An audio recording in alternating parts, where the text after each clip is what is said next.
நீங்கள் வந்து கேட்கணுங்க, நீங்கள் விட்டீங்க கேட்டுருக்கோம். பட் அவங்களுக்கு செம்ம ஆட்டாக இருக்கும், ஏன்னா நாங்கள் 2 பேர் தான் இருப்போம். அவங்களுக்கு செம்ம ஆட்டாக இருக்கும். புரியுது, அவங்க எங்களெல்லாம் ஹர்ட் பண்ணும்போது செம்மையாக அதாவது ஏதாவது தப்பான முடிவுக்கு போய் செல்ஃப் ஹார்ம் செய்வது. திருந்தாத ஜென்மங்கள் இருந்தென்ன லாபம், அந்த பாட்டு தான் ஞாபகத்துக்கு வருது. பூர்ணிமா, மாயா, ஜோவிகா 3 பேரும் உட்காந்துட்டு திரும்பவும் அர்ச்சனாவை தான் அந்த புள்ளி கேங் வேலையை காட்டுறாங்க. அர்ச்சனாவை கார்னர் பண்ணுறாங்க.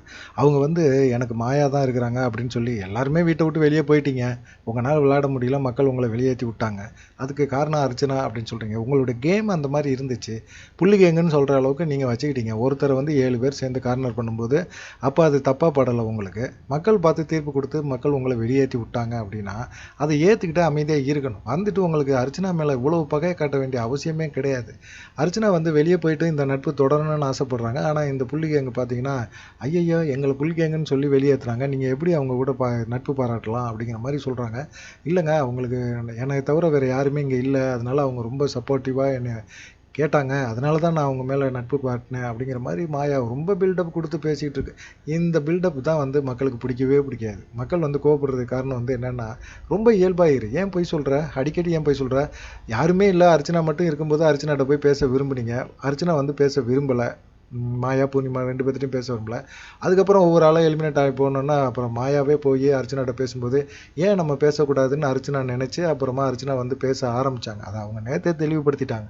அப்படி இருக்கும்போது திரும்ப திரும்பவும் வந்து பொய்யை சொல்லி மாயா, பூர்ணிமா, ஜோவிகா 3 பேருமே வந்து நாங்கள் எங்களை வந்து அவங்க கட் பண்ணும்போது அது உங்களுக்கு ஓகேவா, நீங்கள் வந்து அவங்களுக்கு வந்து சமாதானப்படுத்துறீங்க, அது தப்பு இல்லையா அப்படின்னு சொல்லி உசுப்பேத்துறாங்க. இல்லை இல்லை, அவங்க ரொம்ப நான் பேசினதில் ரொம்ப ஹர்ட் ஆகிட்டாங்க, ரொம்ப வலிச்சிருக்கும் போல இருக்குது, அவங்க ஆளே ஒரு மாதிரி இதாகிட்டாங்க, நொந்து போயிட்டாங்க அப்படிங்கிற மாதிரி சொன்னாங்க. இந்த ஒரு விஷயந்தான் வந்து மக்கள் அவங்கள ஜெயிக்க வைக்கிறாங்க.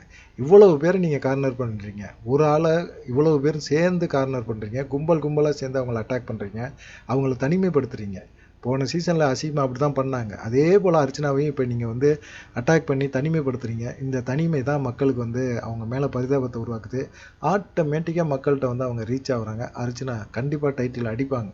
அப்படி அடிக்கலை அப்படின்னா மாயாவுக்கோ இல்லை பிக்பாஸ் டீம் வந்து கமல்ஹாசனோ யாரோ ஒருத்தவங்க வந்து சப்போர்ட் பண்ணுறாங்க, அவங்க வேணும்னே பண்ணி தான் இந்த மாதிரி ஜெயிக்க வச்சாங்க அப்படின்னு தான் மக்கள் நினைப்பாங்க. இது ஃபுல்லாக கமல்ஹாசனுக்கு ஒரு பின்னடைவாக தான் பார்க்கப்படும்.